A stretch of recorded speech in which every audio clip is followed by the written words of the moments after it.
Pastor Igor aquí y esta es la serie de Soteriología.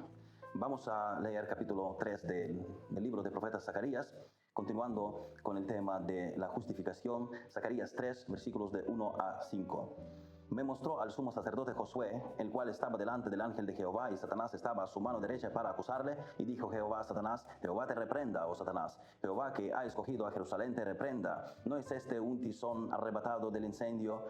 Y Josué estaba vestido de vestiduras viles y estaba delante del ángel, y habló el ángel y mandó a los que estaban delante de él diciendo: quitadle esas vestiduras viles. Y a él le dijo: mira que he quitado de ti tu pecado y te he hecho vestir de ropas de gala. Después dijo: pongan mitra limpia sobre su cabeza. Y pusieron una mitra limpia sobre su cabeza y le vistieron las ropas. Y el ángel de Jehová estaba en pie. Josué, en Zacarías 3, no es el mismo Josué, asistente y sucesor de Moisés.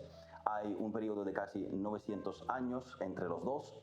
Este Josué, en Zacarías, es un sacerdote, un levita de la descendencia de Aarón en periodo después del exilio.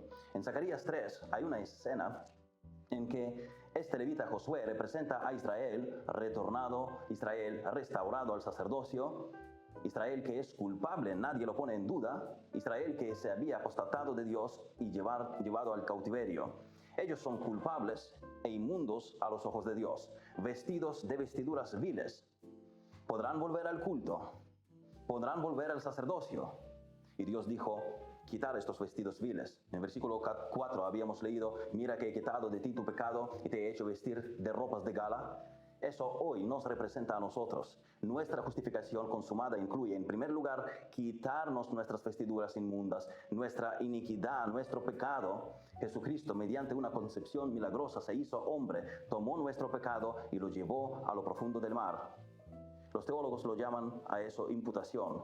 Nuestras iniquidades le fueron imputadas a Jesucristo. El buen pastor se convierte en la misma oveja que se llevaba al matadero. Es la obediencia pasiva de Cristo. Jesús sufre la muerte por nosotros. Esto es lo que nos quita la iniquidad. Hemos pecado, somos caídos, pero todo el castigo por nuestro pecado fue puesto a Jesucristo. Nuestro pecado fue imputado a Cristo. Esa es la base sobre la cual Dios puede declararnos justos, sin pecado.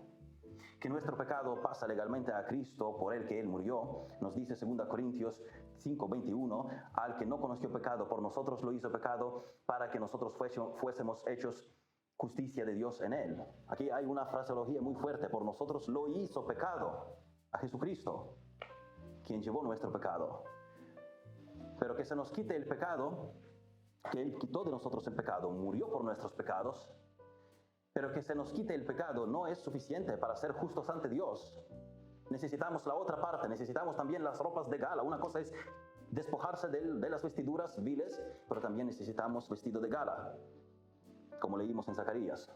Y 2 Corintios 5:21 que leímos precisamente habla de esto: para que nosotros fuésemos hechos justicia de Dios en Él. Nosotros necesitamos estas vestiduras de justicia sobre nosotros, quitar las vestiduras viles y ponernos vestiduras de gala. Nuestra justificación es por ambas partes. Nuestro pecado es imputado a Cristo y Cristo murió por él. Pero luego la justicia de Cristo a cambio, es imputada a nosotros. Y eso se llama doble imputación. Nuestro pecado imputado a Cristo y la justicia de Cristo imputada al creyente. Doble imputación. Recordad este término. Usar los términos teológicos simplifica nuestro discurso. La verdad está en las Escrituras, pero la expresamos con términos por razones de brevedad. Con esta terminología teológica usamos menos palabras para expresar las doctrinas claras que están en la Biblia. Así que doble imputación. Nuestro pecado fue a la cuenta de Cristo y Él lo pagó todo. Y la justicia de Cristo viene a nuestra cuenta. La imputación es el corazón de la fe cristiana. Cristo lo hace todo por nosotros. Nuestro pecado le es imputado y luego la justicia de Cristo nos es imputada para que el santo juez todopoderoso de la tierra pueda mirarnos y proclamarnos justificados en base a la justicia de Cristo. La pena del pecado es pagado para que toda justicia se cumpla. Dios no ignora el pecado. Dios no lo deja sin castigo, es Dios santo y justo, es un buen juez justo que no va a dejar pecados sin castigo, pero Cristo asumió este castigo. Romanos 3:26 dice, a fin de que Él sea el justo y el que justifica al que es de la fe de Jesús. Dios justifica al impío, impío significa alienado de Dios, y al mismo tiempo es justo, no deja el pecado sin castigo porque Cristo murió por él. La justicia no se socava, no se pasa por alto para que tengamos paz con Dios. Por Cristo podemos tener y tenemos paz con Dios. Todo esto obtenemos por la obediencia pasiva y activa de Jesucristo. La obediencia pasiva de Cristo es Cristo sufriendo por nuestros pecados, por el pecado imputado a Él. La obediencia activa de Cristo es acerca de Cristo viviendo en obediencia al Padre para que su justicia fuera imputada a nosotros. Por eso es que Cristo no vino directamente del cielo a la cruz. Ha tenido que vivir los 33 años para cumplir la ley, para obedecer al Padre, para que una vida justa fuese contada a nosotros, para que fuéramos contados, hechos, cumplidores de la ley ante Dios por la justicia de Cristo, porque Él vivió la justicia que nos ha otorgado. La obediencia pasiva de Cristo, la eliminación de nuestro pecado, es suficiente para salvarnos del infierno. Quitar las ropas viles es suficiente para que no vayamos al infierno, pero no es suficiente para llevarnos al cielo. Se necesita hacer más, se necesita la perfecta justicia, se necesita la vestidura de gala. Esto se nos otorga gracias a la obediencia activa de Cristo, su cumplimiento de la ley, que Él vivió una vida en obediencia al Padre. No podemos suplirlo nosotros, solo Cristo puede. Por su obediencia pasiva ya no tenemos pecado atado a nosotros. Dios ya no puede enviarnos justamente al infierno, pero con el pecado eliminado de nosotros tampoco es suficiente para que tengamos la puerta abierta al cielo. No solo debemos estar sin pecado, sino también debemos obedecer a la perfección todos los elementos positivos de la ley de Dios hasta lo más profundo de nuestro corazón. No solo en obra, no solo en palabras, sino en los pensamientos, emociones, deseos. Esto no lo podemos hacer nosotros porque incluso nuestras mejores obras están desvanecidas por el pecado. Alguien dijo que hasta nuestro arrepentimiento necesita ser purificado. Por eso necesitamos que la justicia perfecta de Jesús nos sea otorgada. Es doble imputación. Nuestro pecado puesto a Cristo, su justicia es puesta sobre nosotros. Todo a través de la obediencia pasiva y activa de Cristo. Cristo muriendo en nuestro lugar, llevando el castigo, y Cristo viviendo una perfecta vida de obediencia para que nos sea contada. Gracias a Cristo no tenemos pecado, de modo que no podemos ser enviados al infierno justamente. Al mismo tiempo debemos presentarnos con perfecta justicia, la perfecta obediencia de Cristo, que es perfectamente aceptable ante Dios. Es doble imputación. Repetimos, nuestros pecados son imputados a Jesucristo y sus vestiduras de justicia nos son imputadas. Gloria a Dios. Así que cuando Dios nos ve, no ve nuestros pecados, ve el hermoso manto de justicia, ropas de gala, justicia de Cristo. Nuestros pecados son borrados, ya no los ve. En lugar de esto, lo que ve es la hermosa obediencia. No confundir la justificación con la santificación. La justificación es una declaración jurídica. La santificación es la descripción moral. La justificación es la liberación de la culpa del pecado. La santificación del poder del pecado.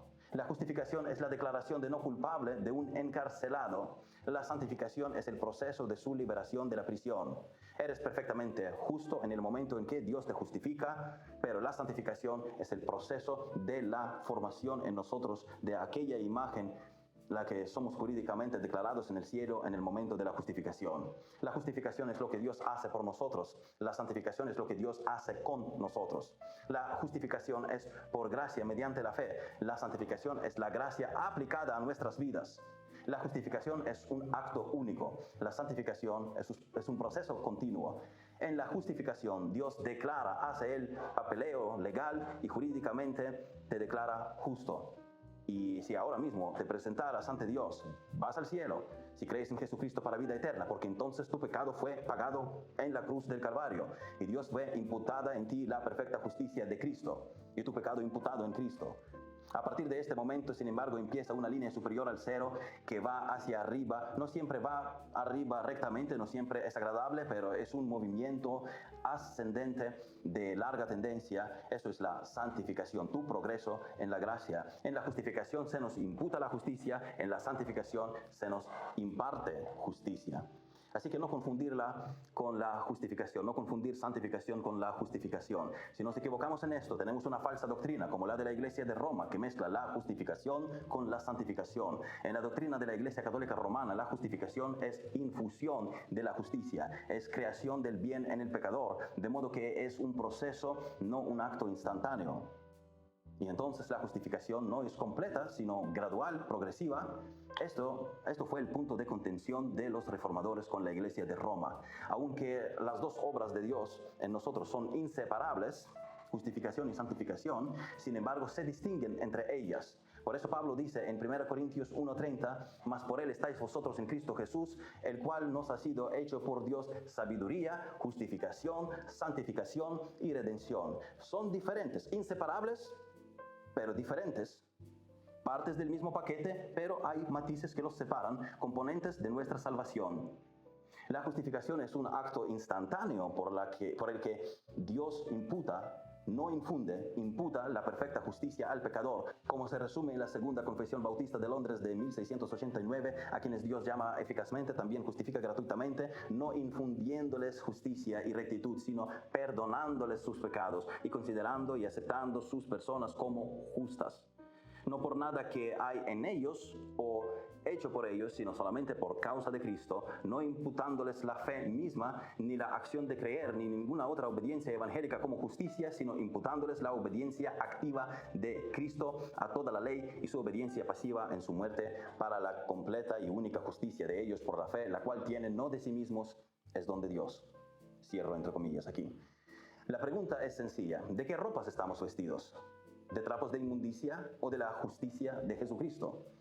Muchos cristianos no entienden la doctrina de la justificación. Muchos piensan que necesitan a Jesús para que los pecados sean perdonados, pero que necesitan ser un buen niño, una buena niña el resto de su vida para conservar el perdón. Que Cristo hizo algo, quizás algo inicial, pero al final, cuando muera, creen que son buenos suficientemente para salvarse o mantenerse salvos. Esto no es lo que la Biblia enseña. Esto es una herejía. Eso parece al joven llamado ignorancia en el progreso de Peregrino. Mis esfuerzos no sirven de nada para salvación. No hay esperanza en nosotros. Somos totalmente incapaces de ayudarnos a nosotros mismos. Nuestro esfuerzo por justificarnos siempre traerá desesperanza. No nos podemos labrar el camino hacia el cielo. Necesitamos la justicia perfecta. Necesitamos la obediencia activa de Cristo. La obediencia activa de Cristo es Jesús viviendo la vida perfecta de justicia que se espera que vivamos, y no la vivimos. La vivió Cristo en nuestro lugar y la necesitamos que nos sea imputada su justicia.